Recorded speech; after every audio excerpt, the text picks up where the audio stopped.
17 বছরের নির্বাসিত জীবনের অবসান ঘটিয়ে 25 ডিসেম্বর দেশে ফিরছেন বিএনপির ভারপ্রাপ্ত চেয়ারম্যান তারেক রহমান। তার প্রত্যাবর্তনকে ঘিরে ব্যাপক প্রস্তুতি নিয়েছে বিএনপি। রাজধানীর 300 ফিটে প্রস্তুত করা হচ্ছে সংবর্ধনা মঞ্চ। দলের শীর্ষ নেতার এই ঐতিহাসিক প্রত্যাবর্তন কেন্দ্র করে বিএনপির সব পর্যায়ে বইছে আনন্দের জোয়ার। দীর্ঘ অপেক্ষার অবসান হতে চলায় তৃণমূল থেকে কেন্দ্র সর্বস্তরের নেতাকর্মীদের মধ্যে নতুন করে প্রাণচাঞ্চল্য ও উদ্দীপনা সৃষ্টি হয়েছে। আগামী 25 ডিসেম্বর দেশে ফেরার পর তারেক রহমান বিমানবন্দর থেকে এভার কেয়ারে যাবেন চিকিৎসাধীন মা বেগম খালেদা জিয়াকে দেখতে। এর মাঝে পথে 300 ফিটে অংশ নেবেন সংবর্ধনা অনুষ্ঠানে। আমাদের নেতা বাইরে আছেন, বাংলাদেশে প্রত্যাবর্তন করবেন 25 তারিখে। এটা নিয়ে দলের মধ্যে এবং দেশের মানুষের মধ্যে উৎকণ্ঠা সবকিছু আছে। সারা বাংলাদেশের 18 কোটি মানুষ তারেক জিয়াকে সম্মাননা দেওয়ার জন্য আসবে। ডিসেম্বরের মাসে আইবটা আমার আত্মবিশ্বাস ছিল। এই মুহূর্তে রাজধানীর 300 ফিট এলাকায় আছেন সহকর্মী কামরুল হাসান, সরাসরি যাচ্ছি তার কাছে। দেড় যুগ পর বিএনপির ভারপ্রাপ্ত চেয়ারম্যান তারেক রহমান দেশে ফিরছেন এবং তার এই দেশে ফিরে আসাকে কেন্দ্র করে নেতাকর্মীদের মাঝে ব্যাপক উচ্ছ্বাস উদ্দীপনা আমরা দেখতে পেয়েছি। তার যে স্বদেশ প্রত্যাবর্তন, সেই স্বদেশ প্রত্যাবর্তনকে ঘিরে ইতিমধ্যেই বিএনপির পক্ষ থেকে সব ধরনের প্রস্তুতি নেওয়া হচ্ছে এবং সেই প্রস্তুতি চলমানও। আমরা যদি একটু দেখাই, রাজধানীর 300 ফিটে তার যে সংবর্ধনা, সেই সংবর্ধনার জন্য এখানে একটি মঞ্চ তৈরি করা হয়েছে এবং এই মঞ্চেই বিএনপির ভারপ্রাপ্ত চেয়ারম্যান তারেক রহমানকে সংবর্ধনা দেওয়া হবে।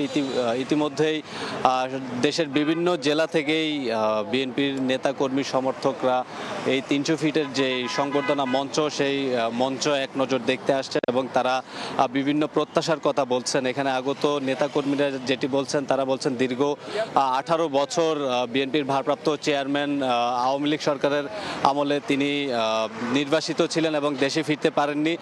তার যেই স্বদেশ প্রত্যাবর্তন অর্থাৎ 25 ডিসেম্বর তিনি দেশে ফিরছেন এবং সেই দিনটি একটি ঐতিহাসিক দিন হবে বলেও মন্তব্য করছেন তাদের দলের নেতাকর্মী সমর্থকরা। ইতিমধ্যেই তারেক রহমানের যে স্বদেশ প্রত্যাবর্তন, সেই স্বদেশ প্রত্যাবর্তনকে নির্বিঘ্ন এবং নিরাপদ করতে বিএনপির পক্ষ থেকে একটি কমিটি গঠন করা হয়েছে। যেই কমিটিটি এখানে যে সংবর্ধনার যে কার্যক্রম, সেই কার্যক্রম তদারকি করছে এবং এই সংবর্ধনা কমিটিতে রয়েছেন বিএনপির স্থায়ী কমিটির সদস্য সালাউদ্দিন আহমেদ এবং সিনিয়র যুগ্ম মহাসচিব রুহুল কবির রিজভী। তার নেতৃত্বে একটি সংবর্ধনা কমিটি করা হচ্ছে এবং সেই কমিটির পক্ষ থেকে সব ধরনের প্রস্তুতি নিশ্চিত করা হচ্ছে। আমরা প্রায় সময় দেখতে পাচ্ছি যে বিএনপির শীর্ষ নেতারা যে মঞ্চ তৈরির যে কাজ, সেই কাজ তদারকি করছেন এবং পাশাপাশি আইন শৃঙ্খলা বাহিনীরও ব্যাপক নজরদারি আমরা দেখতে পেয়েছি। এখানে আসার পর যে সেনাবাহিনীর টহলও আমরা এই মঞ্চকে ঘিরে সেনাবাহিনীকেও টহল দিতে দেখেছি।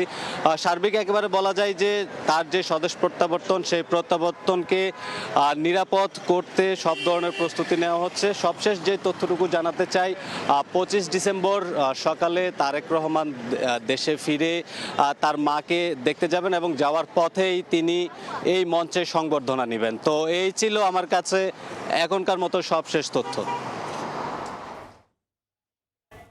রাজধানীর 300 ফিট থেকে সবশেষ খবরাখবর জানাচ্ছিলেন সহকর্মী কামরুল হাসান।